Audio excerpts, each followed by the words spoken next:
Hi, everybody. Good afternoon. My name is Bill. I'm an alcoholic. Thanks, everybody, for joining us in this packed house for the 12-step call workshop. Would everyone like to join me in a moment of silence, followed by the Serenity Prayer to start us off?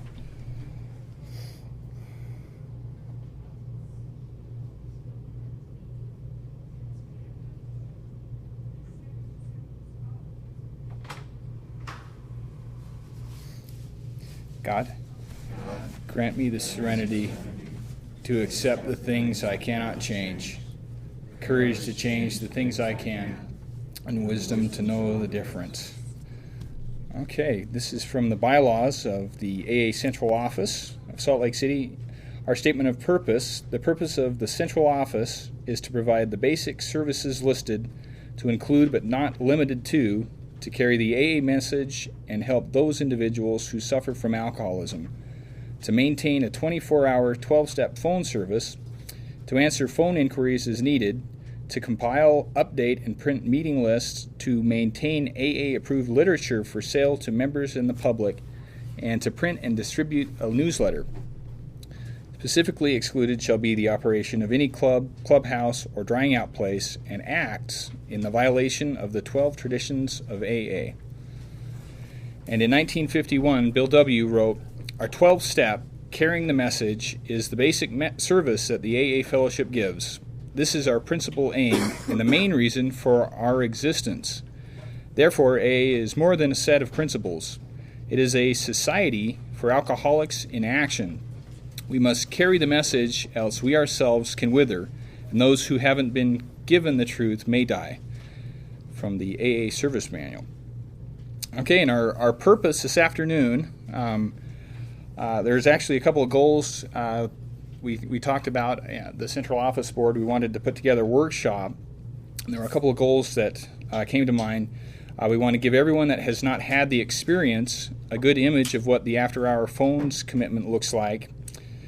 Kind of a rough idea of what a 12-step call from the phones might look like, and then to answer any questions that someone new who wants to get involved might have. And then ultimately, we hope to grow in effectiveness in sharing our experiences with each other and doing the work of Alcoholics Anonymous. We've got a couple of handouts or flyers that I brought for anyone. There's one that's kind of a list of tips on making 12-step calls, and then the pamphlet from World Services called Information on Alcoholics Anonymous, what AA does and what AA does not do. So if you don't have those, grab those. And kind of how things are going to go, we're going to have a panel of 4 members of Alcoholics Anonymous. They're going to share their experience with us on doing this work, and then we're going to take a break. There's some coffee and some snacks in the other room here, and in the back there is a basket with pens and designer notepads for you to write down. If anybody, while everybody's sharing, please write down any questions that you have or any experiences that you have had in doing this stuff. There are no experts in doing this. And then after we come back from the break, we're going to read those questions and then maybe address those to the panelists, or if anybody has experiences they'd like to share. We're taping this workshop so that we can have this available for anybody that wants to get involved in doing this work. So please participate that way. Okay, and I've got a little bit of reading here. I didn't realize how much reading I had. A lot of times, and this is based on my experience, a lot of times the caller will just be looking for the time and location of an AA meeting in Salt Lake. A good number of times, a call will be the first contact with AA that people looking for help for their drinking problem have. Sometimes the call will be someone that has been to AA and wants to get back in touch. And then sometimes we get calls from people that have been sent to AA by the court system. Sometimes we'll get calls from discouraged family members trying to seek help for their out-of-control husband, wife, son, daughter, etc. Every call can be different. And because we cannot be affiliated with any university or college or professional telecommunications firm, we don't have any professors of the 12-step work or communication experts to get up here and instruct us in a class on how to take a 12-step call or how to answer our phones. What we do have seems to be most effective in Alcoholics Anonymous is that through sharing our experience, strength, and hope with each other, we can be uniquely useful to others suffering from alcoholism. And I've always felt in AA, I've been to some of the conferences and retreats, panels of various members of AA seems to be a really effective way in addressing certain topics. And so being the person I was asked to do this, I get to choose the people that are on the panel. And I'm not always going to be on doing this, so whoever does this next, maybe we can do this in 6 more months or in a year and continue to do this. We can get various people from all over the valley to come up and be on a panel. But I chose 4 people that I have been watching for several years that have been really active in doing this stuff. A veritable pantheon of AA icons here in Salt Lake. No, I'm just kidding. A lot of them are my very good friends, and seriously, they are people that have been about doing this stuff and working with alcoholics. They make a difference in AA. But anyways, they're going to share a little their experience in both answering the central office after-hours phones and then also going out on 12-step calls, not only just from those phones, but also just 12-step calls in general. What we'll do is have each panelist share for about 10-15 minutes, and then, like I said, we'll take a break. And while they're sharing, please write down any questions or discussion topics you have. And, man, that's enough reading. So that brings us to our panel, and our first panelist is going to be Andrew, and there's a big groan. Sorry. And this is out of Chapter 7, Working with Others, page 98. It says, it is not the matter of giving that is in question, but when and how to give. That often makes the difference between failure and success. The minute we put our work on a service plane, the alcoholic commences to rely upon our assistance rather than upon God. He clamors for this or that, claiming he cannot master alcohol until his material needs are cared for. Nonsense. Some of us have taken very hard knocks to learn this truth. Job or no job, wife or no wife, we simply do not stop drinking so long as we place dependence upon other people ahead of dependence on God. Burn the idea into the consciousness of every man that he can get well regardless of anyone. The only condition is that he trust in God and clean house. With that, I'll turn our time over to Andrew.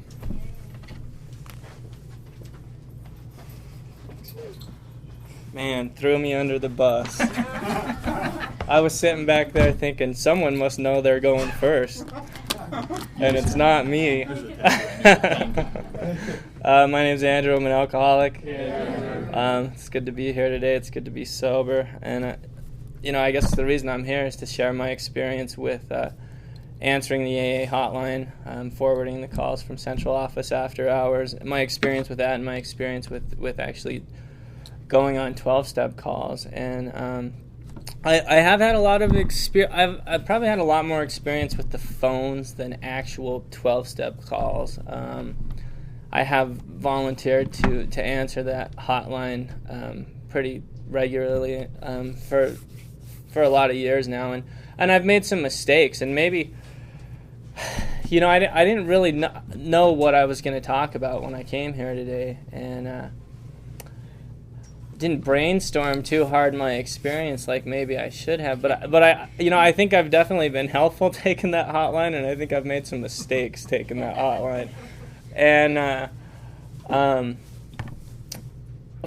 for me, I think it's been through experience where I've learned how to be the most useful when I do answer that phone, and to know a lot. Bill talked about a pamphlet, what AA does and what AA does not do, and I think it's really important for me to be clear on that. Maybe I should start. One thing, I used to take the phones for a group every week, almost every week. Who we took a 24-hour shift, and some of those calls in the middle of the night, I think I've found that I was less useful than calls earlier in the evening. And I think that might be where I made some more mistakes. Another thing that I've found beneficial is I actually had a packet with a lot of information when I would take that phone. I would have numbers to the VOA and some detoxes and meeting schedules and, you know, a lot of other information in there. And one thing that I ended up putting in there that I found very helpful was a suicide hotline number, because I had some of those calls in the middle of the night, and you know, I have experience with being depressed and suicidal, but I felt like maybe I should get those people to the help that they needed with that issue before we tried to address the drinking issue. And so I actually included that in there, and like I said, I think I've made some mistakes with that, and I think that might be one reason why I had Bill read what he read. A lot of those calls I had in the middle of the night were, I think there were a lot of drunks that were really lonely and just wanted someone to talk to. I don't know how I think they were probably a little interested in getting sober, but I don't know how willing they actually were to do that. And I remember sitting on the phone with a lady from about 3 in the morning till about 6 in the morning. And towards the end of that conversation, she was talking. Let me add another valuable resource I found. The area's website is a very valuable resource, and my experience has been that Ogden and Provo and Orem don't have any kind of after-hours service. So I got a lot of calls from those areas in the middle of the night, and the area's website has been very useful to me because I have a computer and the internet, and I could log on and help direct those people to meetings in their areas. And that's kind of what I had been trying. I was talking with this lady, and I think she wanted to do most of the talking, and I did most of the listening, and I tried to help her get to meetings, but I guess they were in the lower district, and they weren't in the right part of town for her. But the way that this conversation ended was about 6 in the morning. She started talking to me about how unfair it was that they wouldn't hook up DirecTV in her dad's trailer park, in her dad's trailer, and I just decided that maybe I would end that call. You know, I'd been trying pretty hard for about 3 hours to help this lady, and I was getting kind of discouraged about that point. But I think it's all been helpful to me, you know, to be of service and actually to volunteer to do that kind of work. And I've had good experiences and I've had bad experiences. There's been times when I felt really useful. There's been times when I felt like I was wasting my time. I remember we used to take them as a group, this other group that I was a part of, and we would all get together. And I remember I went on a 12-step call with my sponsor, and we showed up at this woman's house, trying to do a 12-step call, and I started to share a little bit of my experience with her, and she looked straight at me and said, "You're just an effing kid." And that was another time I didn't feel very useful, but luckily I've had experience with a good sponsorship and been taught, I think, by example, how to carry the message of Alcoholics Anonymous and how to share my experience and learn about what AA does and what we do not do. And I think a lot of people are really ignorant to that, are really ignorant to what AA does and what we don't do. And I think it's important for me, if I'm taking that phone, to know what we do and what we don't do. A lot of people think that we do a lot of things that we don't do. Alcoholics Anonymous is not a taxi service. I've had a lot of experience with that, and I've always tried to be helpful to get people to meetings. But if you volunteer to take the central office phones, you're by no means, responsible to pick people up and drive them around the valley. That's not, at least in my experience, what my job is when I'm doing that. But I've tried to help people get to meetings. If I know people that are going to meetings, I'll call them and ask them if they could, maybe pick someone up and take them with them. Or if I'm going to a meeting, I'll pick them up and take them with me. But a lot of people call and they act like that's our job. I need to get to a meeting and I need you to come pick me up. And whenever I can be helpful, I try to. But the way I understand it, that's not my responsibility. And Gall, I'm kind of... I think, for me, the best experience I've ever had with volunteering to answer the phones and do that is it promotes a lot of unity. And if there's people, central office reps in here tonight, I think at least all the groups I belong to, they do that. They volunteer to take those phones, and I think one of the biggest benefits they receive from that is it promotes a lot of unity, to get together as a group. And even if we're maybe not doing so much on the phones, because a lot of times they don't ring, and a lot of times it's just someone wanting help, directions to a meeting and times to a meeting. And I'll be straight up with you, those are my favorite calls. I love those ones, I need a meeting in this part of the valley around this time, man. I love those calls. I seem to be pretty effective at that. I can handle those ones pretty well. But hanging out with with people from my home group or groups that I go to, and just dragging new guys with me to do that, it's been an awesome experience. 12-step work, I do a lot of 12-step work. I sponsor a lot of guys today. And I try to follow a lot of the suggestions given in this book when I do that. As far as actual 12-step calls where I show up to someone that I don't really know and try to carry the message, I'll be honest with you, I don't have a ton of experience trying to do that. But what I do have a lot of experience with is looking for the new guy at a meeting who I'm guessing is new and is alone, and just trying to approach those people and share my experience with them and just be a friend to them, if nothing else. And I think in doing that, I've been blessed with the opportunity to share my experience with a lot of those people and share my experience with the 12 steps and Alcoholics Anonymous. So anyway, I hope you got something out of what I had to share, and I'm glad I'm done. So. All right,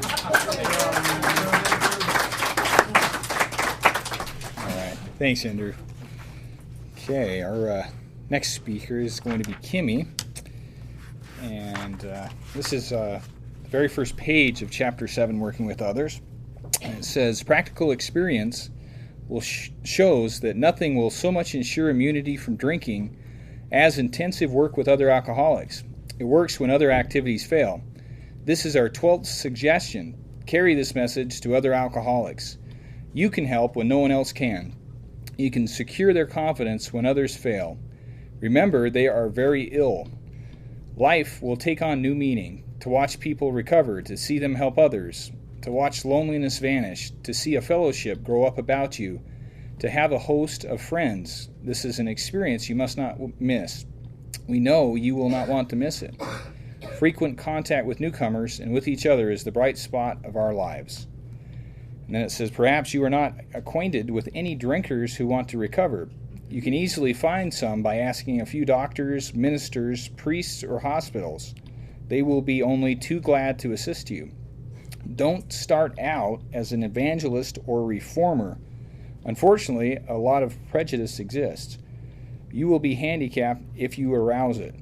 Ministers and doctors are competent, and you can learn much from them if you wish. But it happens that because of your own drinking experience, you can be uniquely useful to other alcoholics. So cooperate, never criticize. To be helpful is our only aim. I'll turn our time over to Kimmy.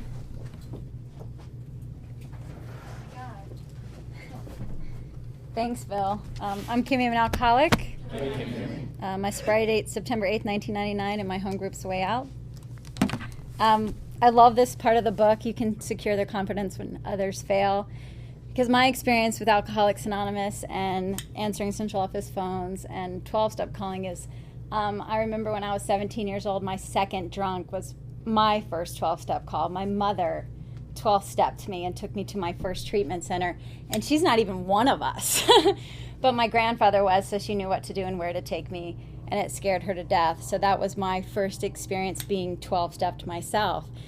And it was funny because this morning I'm thinking back to central office phones, and I got sober in Miami, Florida, and I was down there for about a year and a half, and then I moved to Utah because you didn't drink and you were a dry county and you didn't do Alcoholics Anonymous, and I would be safe here and I wouldn't have to do all that stuff. And I got here and I got hooked up with a home group, and out of making amends to this woman, I got hooked up with Andrew and a bunch of people on the Icky Paw committee. And you want to stay sober and learn how to listen, be on an Icky Paw committee or any committee. Definitely learn patience. And I was telling Andrew tonight that that was my first experience with taking the phones. I had never taken the phones before until I had a 1.5 year sobriety. And we all met at, I think we were at Andrew's house at the time, and we had this big 23-inch pizza, and it was awesome, and we got like one call. And I think they were looking for directions, and I was like, Central phones are awesome! That's all I have to do is look up directions and get meetings and stuff. And I just remember being taught not to say no to legitimate AA requests. And they asked me if I'd be on the central office call list. And I was like, sure, thinking, it's till 10 o'clock at night. I'm fine, I'll get a good night's sleep. And then in here it talks about you may lose many nights' sleep. And I get that today because that phone, I think I was the only woman on that call list, because that phone would ring at 2 or 3 o'clock in the morning, like weeks in a row straight, every single night. And I was like, is this what they mean in the book about losing sleep? I'm done. And so I'd pick up that phone and I'd answer it and I'd just listen. And it was really great for me to hear these people. And then I realized that bars in Utah closed about 1 or 2, and they were calling when they got home, like the drunk dial. And I used to have that drunk dial to Alcoholics Anonymous in Miami, because when I was going in and out of trying to stay sober, I would call these people and they would listen to me. And it didn't cost me $300. That was before unlimited everything. And so it was kind of funny that it had come back 180 on me. And it was just like amazing experience. And what taking those phones has helped me do is to listen and to ask the right questions. And like Andrew said, I've made a lot of mistakes with that. I've actually hung up on one woman because she was driving me nuts. And I'll get to that later. But I just remember taking these phones, and my sponsor would say, ask the questions, are you in a safe place right now? Are you okay to be by yourself? Do I need to find another girl, another person in my home group to come over and get you? Are you safe? And most of the time they were safe. I never had to leave my house. I was on the phone for hours at a time, but I never had to leave my house. And my sponsor taught me how to just share my experience with them. They were like, oh, I was almost arrested tonight. I'm like, yeah, it's not fun to spend 25 days in jail. I've been there. And they're like, what?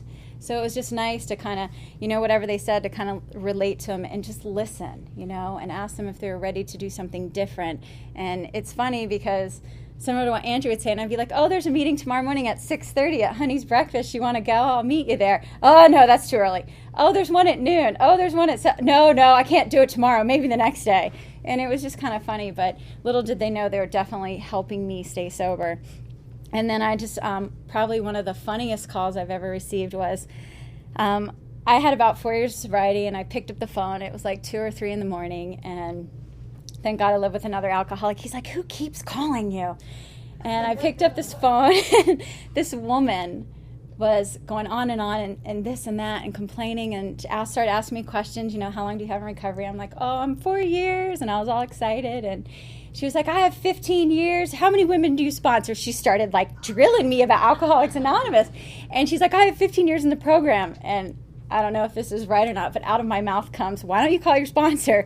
And she goes, my sponsor told me to call central office because she was sick of listening to me. And I was like, all I could do was laugh. And that was the girl where I had to end that call because I'd been on the phone with her for like 2 hours. But today I look back and it's really comical. But I was not a happy camper at work the next day. Some of the stuff about actually going out and doing a 12-step call, probably my fondest memory was I had a girl that I had sponsored for a while, and she was coming up on a year of sobriety, and she was working the steps, and she was just got her dream job, and she got scared. And I get that, everything's going well, maybe I can drink, I'm full of fear because I'm scared of not being successful, and I'm scared of being successful. I get that. And I remember her calling me up, probably, I think it was a little earlier, 1 o'clock in the morning, and she's like, Kimmy, I was just laying in the middle of the street hoping a car would run me over, and these 2 guys picked me up and brought me back to my house. And I have the other half in the background, tell her I'm on my way, just kidding around with her. And she was just like, I'm like, honey, why do you want to cause harm to someone else? You don't want someone to hit you while you're in the middle of the street, because their life is going to be miserable after they hit you. And she's like, oh, I'm so sorry. She's like, I just don't know what to do. I can't stop drinking. And can you come over? And I'm like, are you safe tonight? Do you want me to come over tonight? She's like, well, we come over in the morning and take me to the VOA detox. So I show up with her roommate at the time in the morning, and because I've been taught, never go alone. So her roommate was there, and I called, and I went over, and she seemed okay, and she was trying to sober up. And we went down to help, she wants to dump out bottles, and she wanted to dump out pills, so we're trying to help her do this stuff. And she's walking around with Listerine in a wine glass. And I'm like, oh, my goodness. Thank you, God, I'm not that sick. And she was she was an absolute mess, but she was trying to stay sober and trying to do something different. So we're dumping out this stuff, and she's just a mess, and we get her. This was the first time I ever had the experience of having to clean somebody up and actually help. Her roommate and I helped her take a shower, and we helped her get food in her, and we listened to her messages, and we were just trying to get her. And then she flipped on us. It was really, really a weird experience for me, and kind of scary for a minute, because she went from, I want to go to VOA detox, I want to do this, to I'm going to commit suicide, and swinging at us and just getting really violent. And I was just like, hon, what do you want to do? How can we help you? We're here to help you. And we stayed pretty patient through the whole thing. And it talks in here about having to call the hospital and the police, and we wound up calling 911 on her because we were scared for her. And they showed up, and they took her away. And the next morning, she was a little bit better, and she wound up not staying sober that time. But I think, hopefully, we planted the seed. I've been taught, I'm here if you want to stay sober, and hopefully I will plant the seed for, if not this time, next time. And today, we actually keep in touch, and she moved away and went through some homeless incidents where we dropped her off at the homeless shelter. And I'm that type of person, like Andrew was talking about, sometimes I don't want to enable her, but I want to take care of her. I want to move her into my house, and I want to feed her, and I want to help her get a job, and I want to help her go to court, and I want to pay her bills, and and I have to stop that. And I had to take a look, and I'm like, okay, I can't bring you to my house, but let's take you down to the homeless shelter, because her roommates didn't want her there anymore. And out of that experience, she happened to get really humble. She moved back home, slipped a few times, but she kept calling. And I listened, and I was there. Are you ready for the solution? What can we do next? How can I help you from here? You can call me every day. And just the simple things that Alcoholics Anonymous has taught me, when they're ready for a solution, I'm here for you. But I'm not going to babysit you. I'm not going to come over to your house, and I'm not going to hold your hair back and watch you throw up and watch you continue drinking that vodka bottle. I'll come over and help you dump it out, and then I'll hold your hair up. But I'm not there to enable you. I'm there if you want a solution. And today, I was just invited to her wedding a few months ago. She's been sober almost 2 years, and she has that dream job today. And that's huge. That's awesome. Whether I was a part of it or not, it was just so nice to hear that, hopefully I was one of those people that helped plant the seed for her. And she's just awesome, and she stays in touch with me. Some of the other experiences I've had, just with the phones, and like Andrew was saying, I do my best 12-step work at meetings and at work. The management team that I work with knows I'm in recovery, so I've actually had people who've shown up drunk to work and been able to be of service there. They sent people into my office, can I talk to you? This is personal. I only drink on weekends. I can't be an alcoholic. And I'm like, oh, honey, let me tell you, you don't have to drink in the morning. You don't have to drink every day. And I'd get an opportunity to do that 12-step at work, that 12-step work at work, and it's amazing because they feel like they have a confidant. I have people that come in and talk about their significant others and their other halves, and I'm just there to be available. And it's such a great feeling when somebody comes in and says, I don't know what to do. My son keeps drinking and my daughter keeps drinking. And I'm like Andrew, I carry around some books and stuff, and I give him a little big book, and I said, just read the doctor's opinion and let me know if you have any questions. Maybe it'll make a little bit of sense to you. There's a great Al-Anon meeting on Tuesday nights that might help you a little bit. And I've just been given the tools by you guys and by Central Office to be able to do this. Probably the best thing, the home group that I have, when you come in, you walk around and you shake hands with everyone. So I've been able, like Andrew, to go to other meetings and look for that girl who's scared to death and go up and shake her hand. And I'm not scared to shake her hand anymore because I used to shake when I shook hands and gave my phone number out. I'm like, what am I going to give you? I've only worked the steps twice. Let me work them a few more times and maybe I can give this away. But, I've been given a gift, and I don't do it perfectly. But one of the things is I make myself available. And I think Bill asked some of us, because we cannot say no to a legitimate AA request, and that's what I've been taught. And this deal has absolutely given me my life back, because that phone will ring. You know, I sponsor quite a few women today. Thank you, God, for that. And they call me and they get me out of me. And all I'm doing is passing on a simple solution that has been given to me. And I have a sponsor today that doesn't let me get away with anything. You know, I can't call her and complain, because I'm going to hear, get out your paper, you know, where's the ego, what's your part? And that helps me today, because I can pass that on to my girls. And I mean, it's this has absolutely been a gift. I don't have, I've never been on a 12-step call from the central office phones, but I've spent a lot of hours answering the central office phones. And it's been a great experience for me. So I lose a little bit of sleep. Who cares? And with those experiences and opportunities, I've been able to take that into work and be of service at work. And I've been able to take that into my home life and be of service to my family today. You know, they don't have to wait for the phone to ring to say that their child's dead. You know, I'm not dead today, and I'm an active member of that family. And I'm just grateful to have this opportunity, and I'll let the heavy hitter share. Thank you.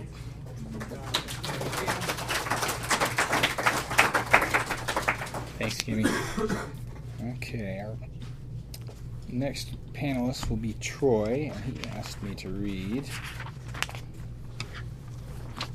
a quick paragraph here. This is on page 102, also in chapter 7. It says, "Your job now is to be at the place where you may be of maximum helpfulness to others. So never hesitate to go anywhere if you can be helpful. You should not hesitate to visit the most sordid spot on earth on such an errand. Keep on the firing line of life with these motives, and God will keep you unharmed." Troy.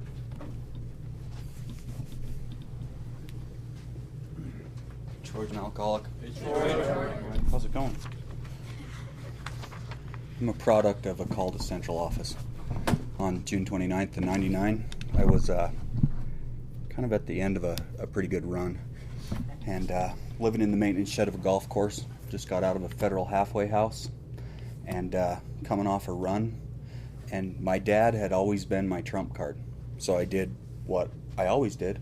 I called my dad to ask him to bail me out of another situation.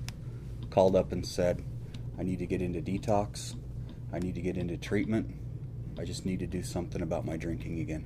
And what my dad said was, we've already tried all those things. What you really need to do is go find God. And I was like, oh man, I didn't want to do that. So after talking to my mom and my dad again, I put in a call to Alcoholics Anonymous. And I gave them the same pitch.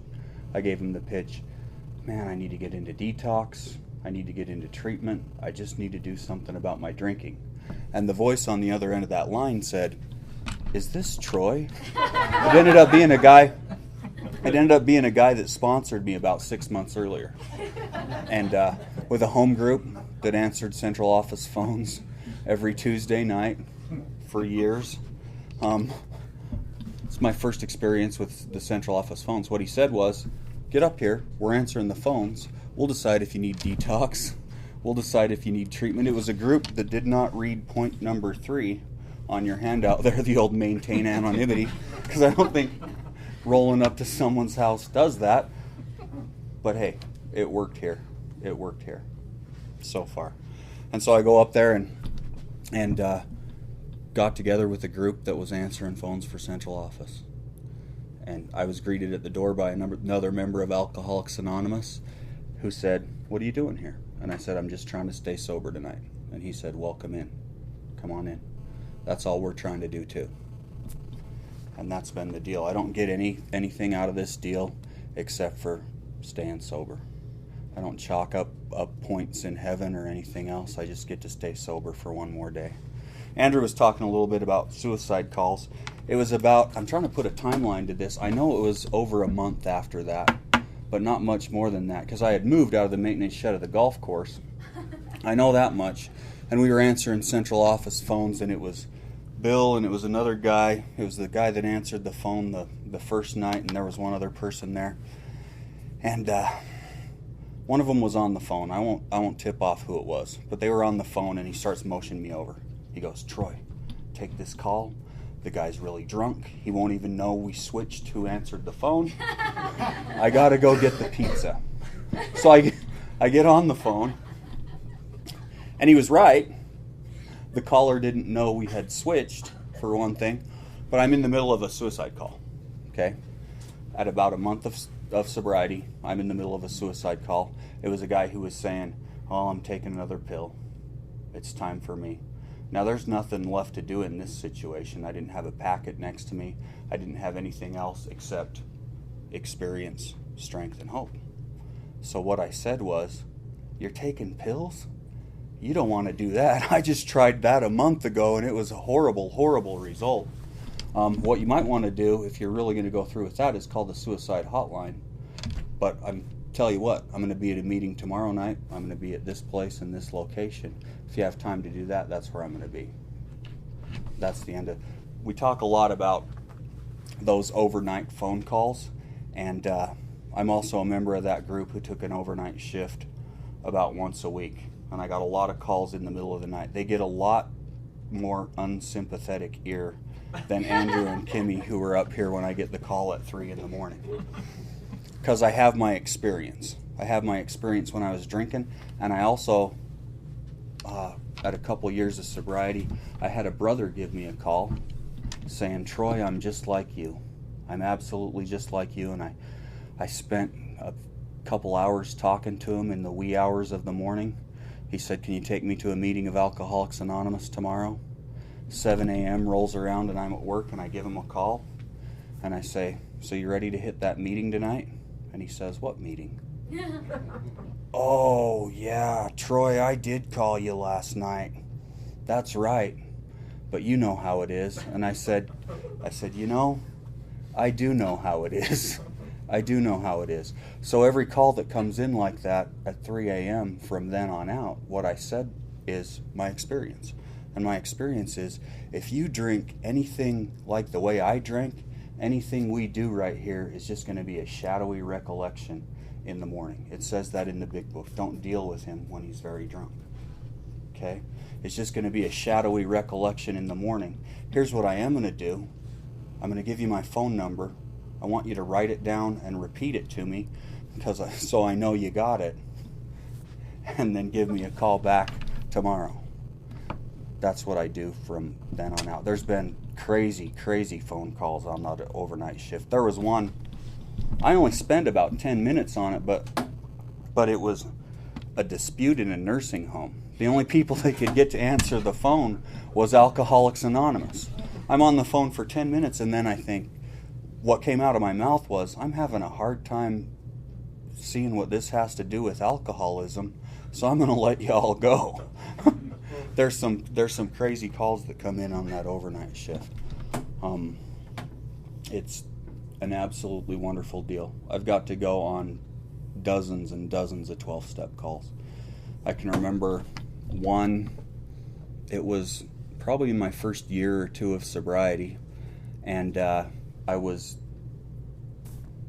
attending AA on a regular basis.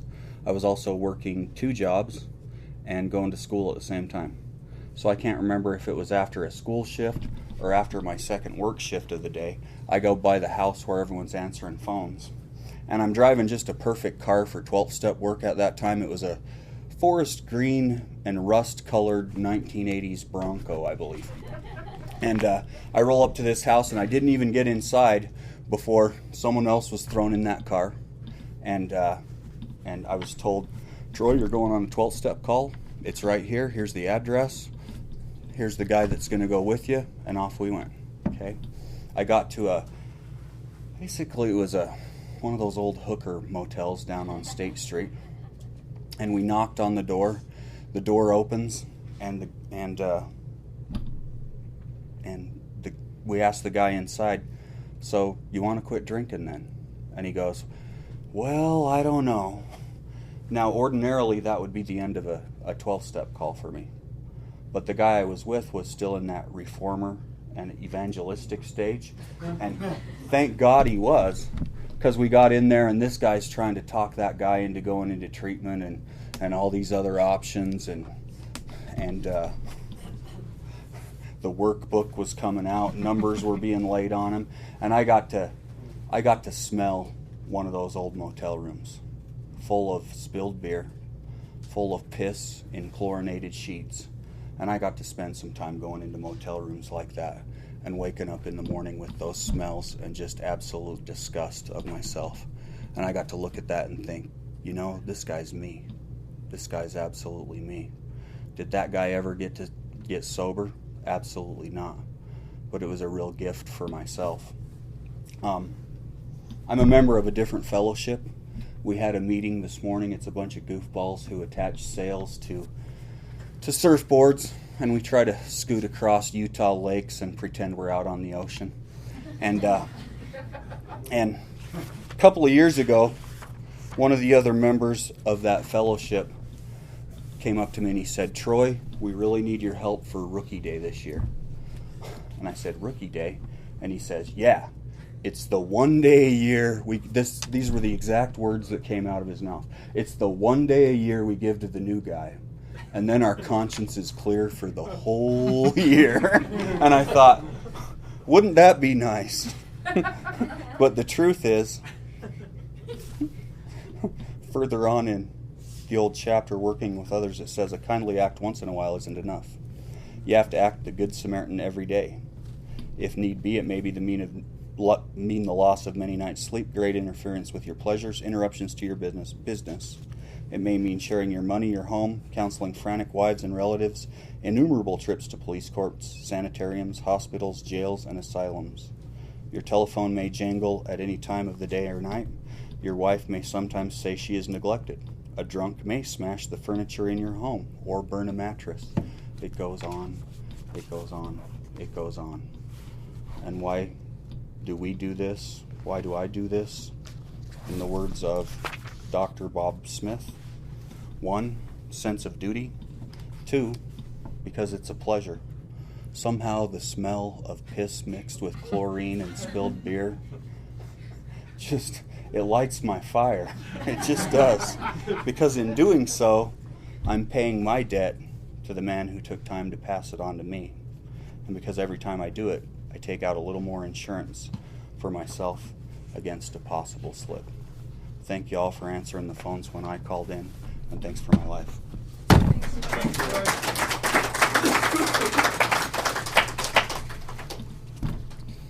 Okay, how's everybody doing? AC is pretty nice, isn't it? Everybody's staying cool enough? Okay. Our final panelist will be Christy, and I'm going to read this for her really quick. This is on page 91 out of Working with Others.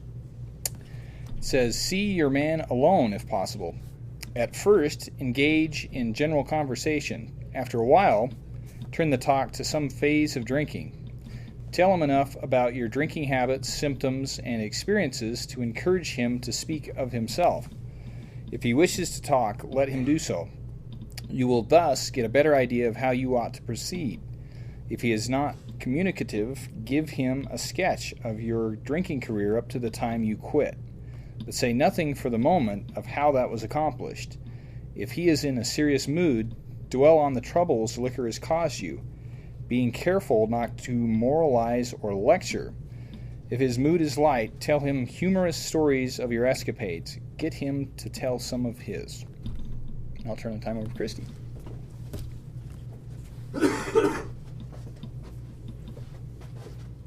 Hi, y'all. I'm Christy. I'm an alcoholic. And, man, there's so many stories. I listen to these guys, and and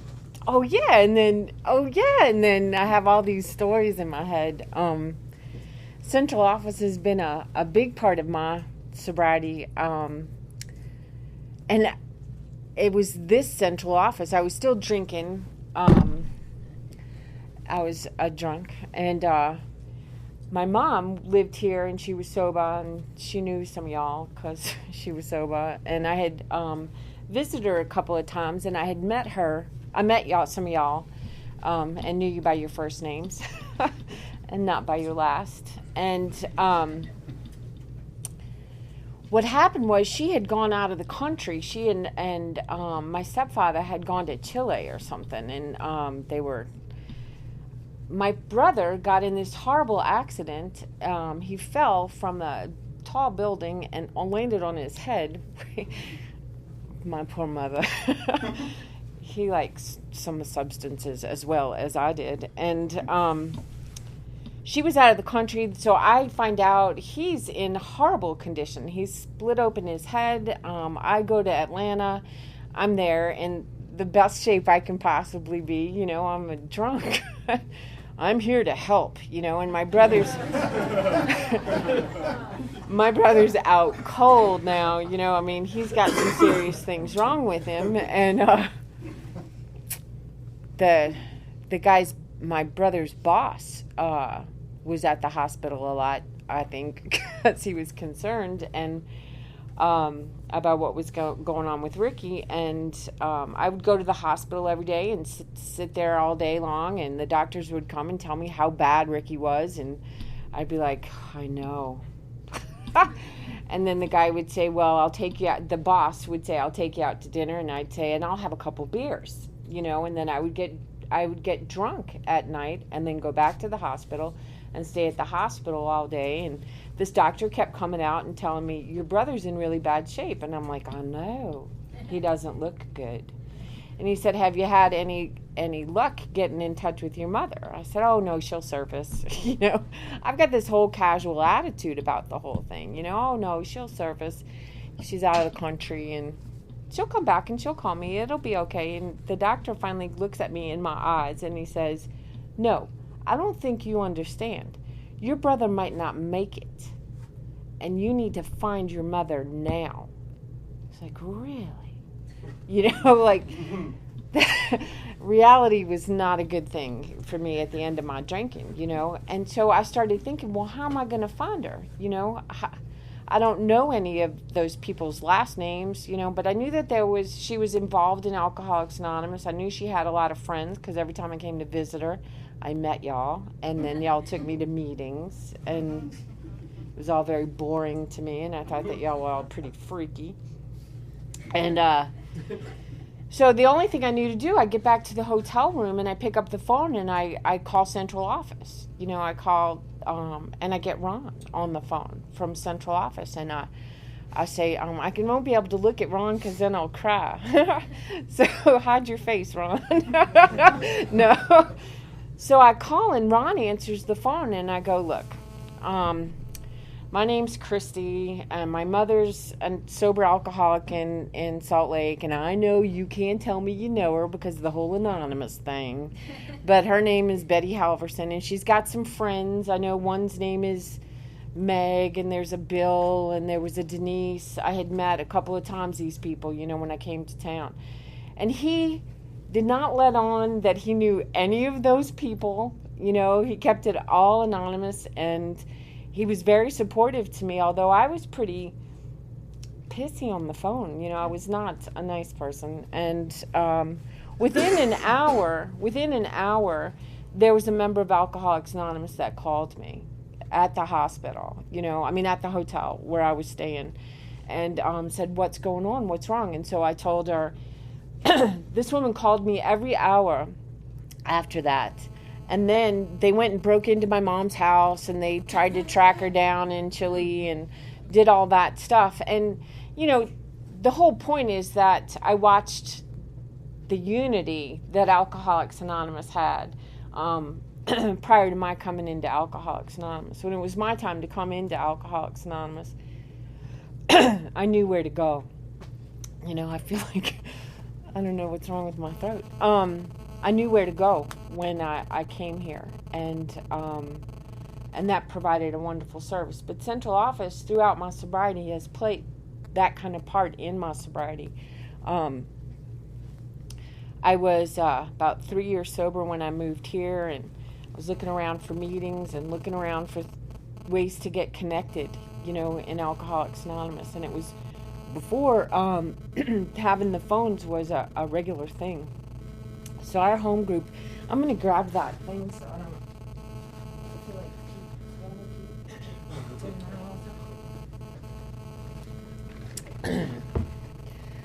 So y'all, so I was floundering, and I was trying to find my way around here in Salt Lake City, being a sober member of Alcoholics Anonymous, and I wasn't really getting into service, and I was staying sober, but I hadn't found my way. I could hide out a lot here because y'all didn't know me. Y'all didn't see me before I came in, except for Ron, and heard me. But I got tied up with this group, and I was looking for a way to fit in with this group and find my way in Alcoholics Anonymous. And I was the central office rep. I had volunteered to do that, and we were looking for people to answer the phones, and I thought, this is it. I'll go to my group and we'll answer phones, That has saved my life, I'll tell you, because at first it was a social thing for me. I needed to find my hook in Alcoholics Anonymous. I couldn't find my hook in Alcoholics Anonymous, but we started getting together every Tuesday and answering these phones, and it was about a meal to me. I was like, what are we going to cook? What are we going to have, for our central office phones? And it was all about the social event. I could care less about what we were there to do. And as a matter of fact, I was petrified of the phones. I was petrified that I was going to actually have to talk to a drunk that needed help, because I had no idea how to do that. But I started watching people at these regular Tuesday night gatherings do that, answer the phone and hear the things that they said. And so then when I was closest to the phone, I didn't go run the other way when it rang. Instead, I tried to muster up enough courage. I think that the things that I feared about answering the central office phones was, I was going to say something wrong, that was going to send them out drinking more or something. No human power could relieve my alcoholism, right? So there's nothing that I can say. There's nothing wrong that I can do, really, in the overall scheme of things. There's nothing that I can do. And I think that everybody that's talked so far, we've all had different experiences with answering phones. I've stayed on the phones way too long with people that I don't need to be on the phone with, because of what Troy said. I was a drunk like that, and I know that I didn't remember jack the next day. Nothing. So when I'm on the phone with a drunk, I'm thinking, how... They're not going to remember this at all. I could tell them go to the Buddhist temple, and they'll say, okay. There's nothing that I can say when they're drunk. And now, today, I don't have a problem with that. I can say, baby girl, call me in the morning. We'll talk in the morning, or take him to a meeting. So I'm not fearful of any of that stuff. What happened the other day, there's so many stories, and I can't tell you how many of them are swimming around in my head right now. I was at the house when Troy shows up on the deck. It was the house that I lived in, and I fed him soup, and I watched him sober up, and then I've been able to watch him this whole time, Bill at a meeting, we had an open house, and we still do. Come, bring your sick and twisted. We love them. That's how it was where I sobered up. Just come on, you just sit. Just sit. Shh, it's going to be all right. We'll feed you soup. We'll tell you some funny stories, and it's going to be all right,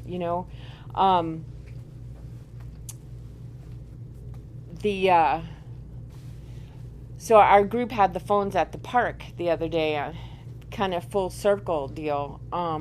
We were at the park. We decided as a group that we didn't want to sit at the house. We went to Liberty Park, so everybody's sitting around Liberty Park answering the phones. And there were a couple of girls that had answered a call that came in, and they were afraid of saying the wrong thing, and there's, by the book, those pamphlets are the best things in the world. If you get to, please read them. I read them every now and then and go, oh, yeah. alcoholism. That's it. That's all I have experience with. That's my story. You know, from beginning to end, that's all I know is alcoholism, what it was like, what happened, and what it's like now. You come and you do this, and we'll be fine. But so the phone rings, and it's this lady's brother. The brother's in California, and he's calling about his sister here in Salt Lake City. He's like, she's really drunk. She needs somebody to go and, not at that moment, she's really in pain. She needs somebody to go and see her. Well, we need her to call us. And what it turns out is this guy is a sober member of Alcoholics Anonymous in California, right? We're all a family all over the United States. Wherever we go, we can go to Alcoholics Anonymous. We can find a meeting. It's the same thing that happened for me when I called Ron. When I was still a drunk, this guy calls us and says, "Man, my sister, she's just dying. Can somebody just call her or go there?" And so somebody's rule is that, no, the alcoholic must make the phone call themselves. Really? You know, I don't know what the rule is, but I could pick up the phone and call the girl, you know, and find out what's going on. Well, she decides she wants to go to a meeting. So I went and picked her up, and you're not supposed to go by yourself. I went by myself. But you're not supposed to, so I want y'all to know that. Don't go by yourself. And I go and I get this girl. She is no bigger than a minute, I promise you. It took her probably a thimbleful of alcohol, and she was, I mean, it was this big. And I took her to a meeting. She's shaking. I got her on the front row of our home group, you know, introduced her to everybody, you know, and say, "Baby, you got a home here if you want to, you know, besides your legacy, you've got a brother that's sober, so we'll take extra good care of you." And anyway, the girl ends up, I go to pick her up for the next Monday meeting. I had talked to her all week long, and I went to go pick her up at this new job she got, and she's nowhere to be found. So I call the house, and the boyfriend says she got picked up at Dan's grocery store because she stole a bottle of vanilla, and she was down in it. And he was like, "I am so done," and I can't even find that girl after that. You know, I have no idea what happened to that girl. You know, this is not a success story, obviously. But what was a success story is that there's a sober member in California who could call us and say, "Man, could you look after one of mine?" You know, and we said yes. And we showed up and we did that, you know. So, I don't know. Ta-da. That's it.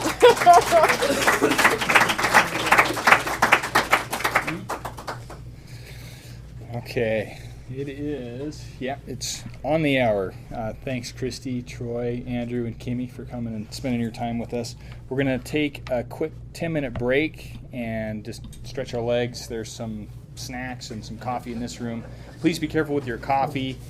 We just had the carpets cleaned, I guess, and then we'll come back. And anyone that has any questions or any experiences you would like to share, there's a basket with scrap paper. Please write those down, and we'll go over those when we come back. Welcome back, everybody. I'm Bill. I'm an alcoholic. It's harder to regather than it is to gather in the first place. My sobriety date's May 4th of 2003, and my home group is an AA group. A couple of you are members of that group as well. And a couple things I wanted to do really quick, just to get it on our recording. One of the most useful tools I found when I came to Alcoholics Anonymous and started answering these phones was this pamphlet called Information on Alcoholics Anonymous. It's on the World Services website. It's here at Central Office. I think Ron told me he has 500 copies of these. We've got them up front here.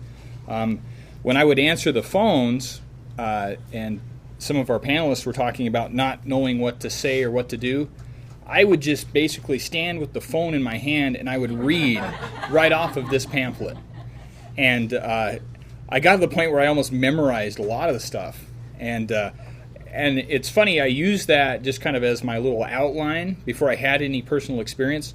But over time of doing that and doing this work, I found that these things are actually my experience. This helps in those things. And I thought really quick to it might be a good idea to read this.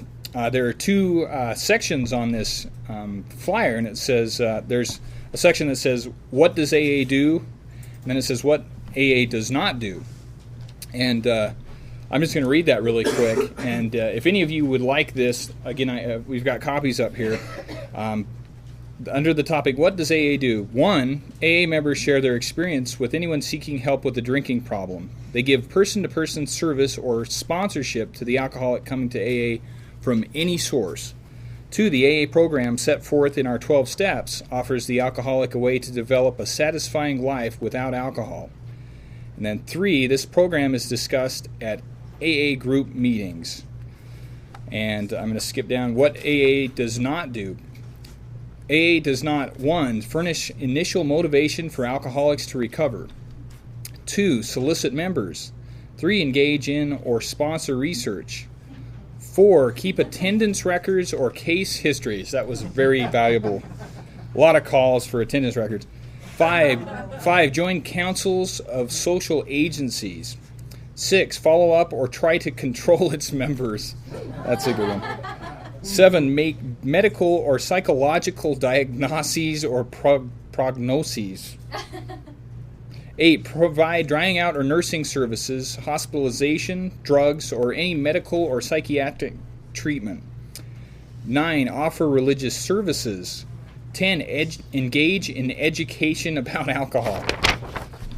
11, provide housing, food, clothing, jobs, money, or any other welfare or social services. 12, provide domestic or vocational counseling. 13, accept any money for its services or any contributions from non-AA sources. And last, 14, provide letters of reference to parole boards, lawyers, court officials, social agencies, employers, etc. And there's a lot of controversy about these things in AA and I guess out of AA. And I've always found that really reliable when someone asks me a question on those things. So anyway, so we've got all of those up here, and for anybody that wants to get involved. So what we're going to do now, we've got a few questions here. We're going to see if we can do our best to maybe answer those by sharing our experience. This anonymous person, question 1, how do you get people to commit? How do you get people to commit and volunteers? How do you get people to commit and volunteers? Well, one of those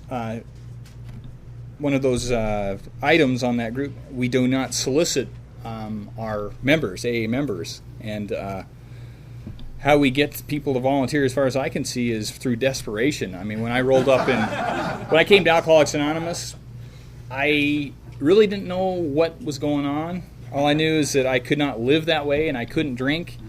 And I showed up at this meeting that was branded a Nazi big book meeting. It wasn't true, but that's what it was branded everywhere I went. And they stressed sponsorship, and I got a sponsor in that meeting, and that guy suggested if I'm as sick as he was, that I might want to do this stuff. I might want to volunteer when they need help, when they're asking for people to be of service in Alcoholics Anonymous, to stand up and offer to be of service and volunteer for things like this. And he said our job in AA is to help other alcoholics. That's what we do here.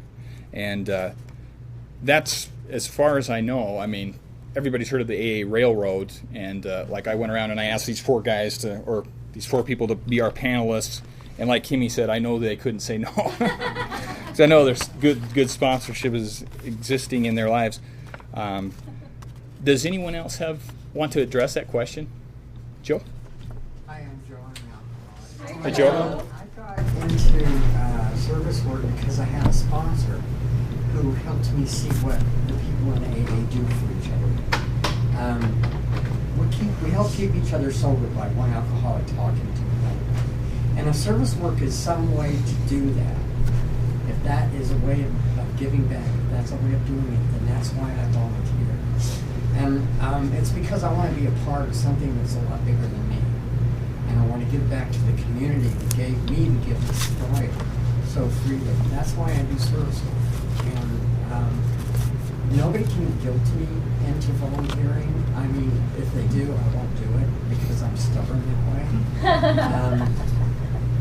But I think that, giving somebody the insight of seeing what that does for other people, it gets me out of myself. I don't have to sit in my own shit stuff. And I can get out of my troubles now and listen to something. My sponsor said, talk to another alcoholic, ask them how they are, and then shut up and listen to them. And that will get you out of yourself. Anything to help you get out of what I'm really doing. Because I'm a crazy person and I don't want to be alone with myself. So that's my answer. All right, thanks, Joe. Will this reach back there? Probably not. Okay.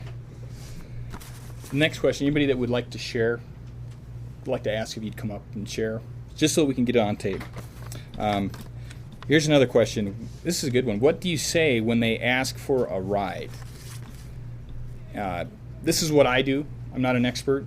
I've just done it. It seems to be. I have a copy of the UTA bus schedule for the Valley. I do. Seriously. I printed it out, and I give them the schedule for the area, and I've gotten calls. That's what I do now. Okay, let's go back to when I first started doing it. I would go pick them up. I would give rides wherever. I remember going out probably a dozen times out to England, trucking school, and picking up people and taking them to meetings. I could share a lot of horror stories about doing that. I'll just share one. I was with this friend of mine, and we went and picked out. We were superheroes in AA, we thought, so we went out and drove out to this hotel, picked this lady up, and she was still drinking. She had a 44 ounce of whiskey with her, and she got in the car and spilled it all over my truck, and we got in a big argument, and she started telling us, you guys aren't alcoholics, you guys look like missionaries, you guys are too young to be alcoholics. And we kicked her out of the vehicle, and I remember my buddy arguing with her on the street, and then somehow she got back in the vehicle, and we took her to a meeting, and we dropped her off, and I don't know that we did anything good for her. I mean, the last I saw her, she was in the lobby of Fellowship Hall talking to somebody, and we asked her, are you okay? She goes, I'm fine, I mean, that's what I say. And it's become more the life that I live, and I have family members now are involved in my time. When I'm not useful to someone by giving them a ride, sometimes it seems like I'm taking away that desperation that I had. I mean, when I came here, I was willing to ride 17 miles up a hill to my sponsor's house to meet and go through this. And when I'm picking him up, it seems like that I steal a little bit that from him. So that's my experience. Anybody else? Troy? You've given a few rides.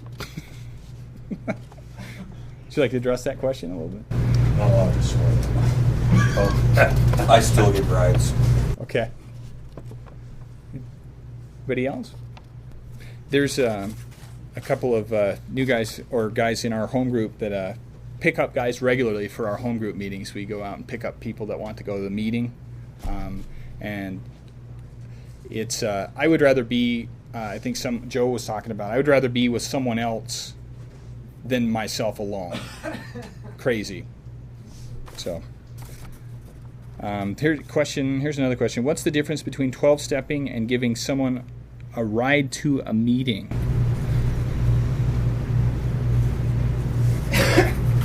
Maybe one is working from the book and the other is driving.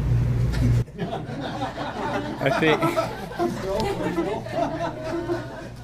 The reason why my question is, some people think giving somebody a ride is a version of 12-step. I'm 12-stepping this person because I'm giving them a ride to a meeting. That's some people's interpretation of doing 12-step. Do other people think that's true or not? Do you consider that part of 12-stepping, giving people rides? Or do you know what I'm saying? When you give somebody a ride to a meeting or even a call, is that not considered 12-step work or not? Different? I don't think there's a right or wrong on that. I mean, I I think giving a ride can be, if someone does not have a way to, or a means to get to a meeting, and I have nothing to do, if I'm just sitting around thinking to myself, giving someone a ride, and sharing my experience, strength, and hope with them. Just heard people call that 12-step giving advice to meetings after calls and stuff. Would you like to share with us? Yeah, Ben, alcoholic. Ben. It seems to me that, like, for me, what got me in AA really, or at least pointing me in the direction of AA, was a really small comment by somebody that probably had they had no intention of exactly what they were doing. And I think a lot of what we talk about when we say this is that we don't even know what we're doing. We don't. We make mistakes. We do it because we have experience, and you never know what piece of experience is going to make a difference. And I've talked to too many people who had experiences that had more impact on them than certainly the person giving the advice or the help had any intention of doing. So whether or not picking someone up to us is 12-stepping, we never know what it is for someone else. Yeah. So I think that's kind of like, how do you distinguish? We don't know. That's good. That's the best answer I can think of. Aaron, would you like? My opinion on that, and that is just my interpretation, is a ride would be helping facilitate 12-step work and be making 12-step work possible.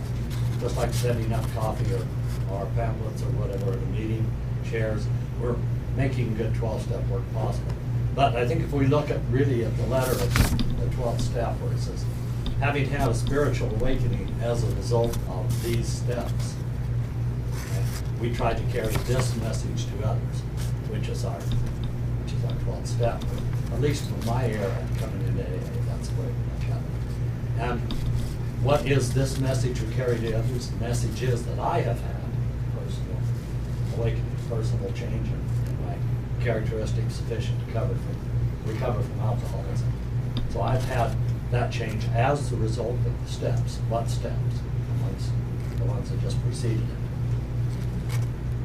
But the other, I think, to me, and to some people, is just facilitating. And sometimes it's very important.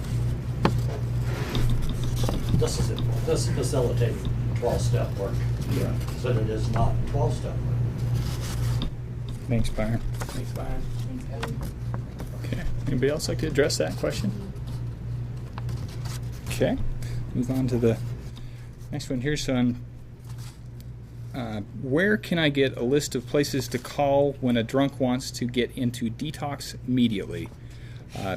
There is a packet if you want to answer the phones. If you want to volunteer, there's a packet that Camille has, our 12-step call, or our phone coordinator, that has a list of those. Or the phone book. I use the phone book a lot. So that would be an answer. What do you do with someone on the phone whose problem is drugs, and the only hotline they've been able to reach is ours?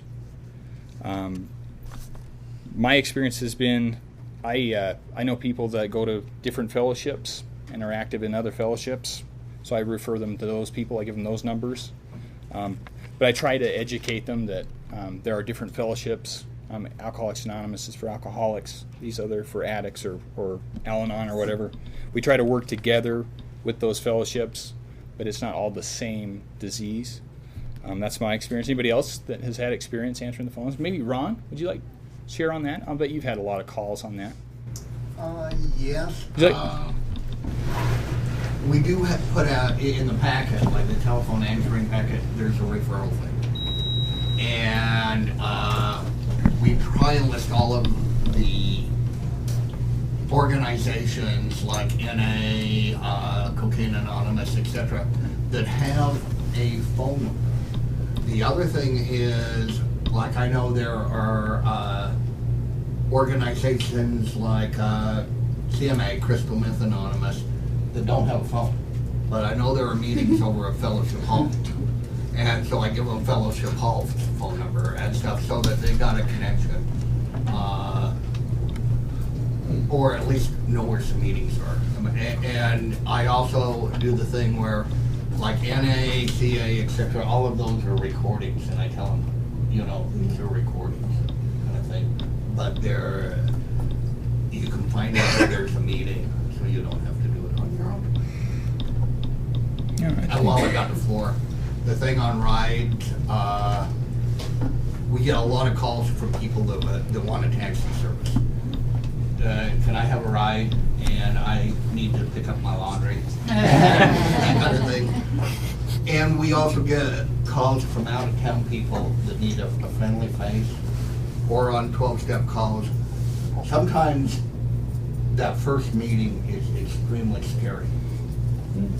And if you're talking to somebody and you establish a rapport, you can say, hey, I go to this meeting, and you tell them where the meeting is, and I'll meet you there. And just that reaching out makes it so it's less scary.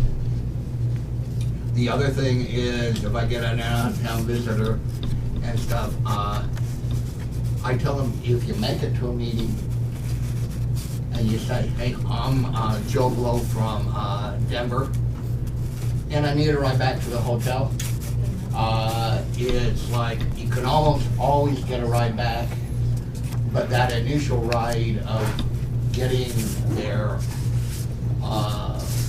that's really hard for us to provide. So it's just like, get there, somebody will help you out there, you're not going to be alone.